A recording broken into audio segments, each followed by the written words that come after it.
kontra kaplastikan sa Balungaw, kasado na po sa Setyembre. Para sa detalye ng balitang yan, kasama natin Idol Jam Victorio. 104.7 IFM. Report!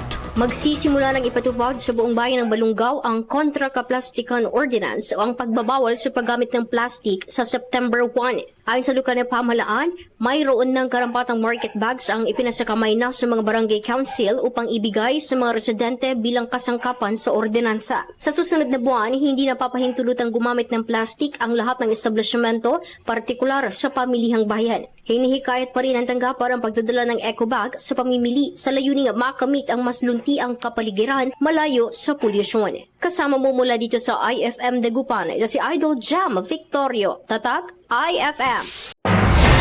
IFM News. IFM News. IFM News.